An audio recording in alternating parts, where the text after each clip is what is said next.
Kenneth at Sheena Lee sa back-to-back tapatan. Woo! Ito po ang mananalong kampiyon ay tatanggap ng tumataginting na 10,000 pesos. At sa bawat araw na magtutuloy-tuloy ang kanyang kampyonato ay tuloy-tuloy din ang paglaki ng kanyang cash prize. Inampalaan, sino ang napili ninyong kampiyon ngayon?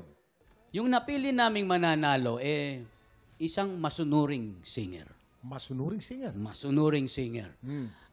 Lahat ng payo namin na sinabi namin, sinunod niya. Kaya siya ang napili namin. Alamin na natin ang scores na ibinigay ng ating inampalan.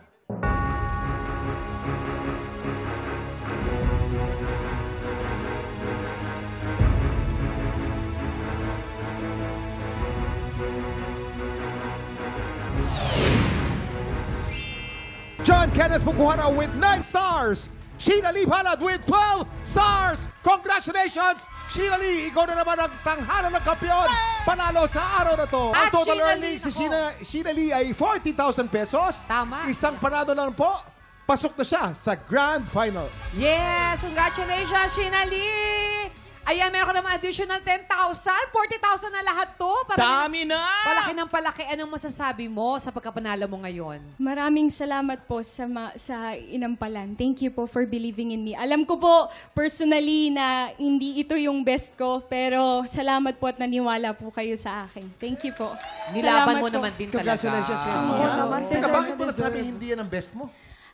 Kuya, kasi alam ko yung limitation ko bilang isang singer na siguro dahil frequent na siya, kailangan ko na siguro pong matulog.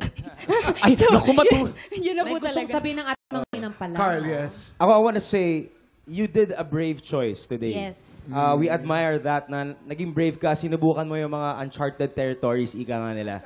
And we also agree that it may not be your best performance. But, you know, that happens in a life of a performer. Hindi ka laging, you know, at your best. But end of the day, this is a competition and we're looking for someone who can give us the best performance. Now, you are one winning away from being a finalist, if I'm not Yes, mistaken. only one. Isa na lang. Isa na lang. So, the next time, you gotta give it your best. You gotta show your A-game, not to pressure you, but to encourage you. If ever ikaw ang magiging pinakaunang Yes. Tama. finalist ng PNK. Saka, Kuya Kim, Yes, Renz. she showed her versatility. Ayun. But my advice is, not in all genres, Sheena Lee, not in all. Definitely, meron kang isang magaling na magaling ka. And you should show that more. Congratulations! Bukas, alamin natin kung madepensahan ba ni Sheena Palad ang titulo niya. Tutukan yan sa pagpapatuloy ng More Happy Time dito lang sa TikTok Live! Muli, ang ating kampiyon ngayon, Sheena Palad!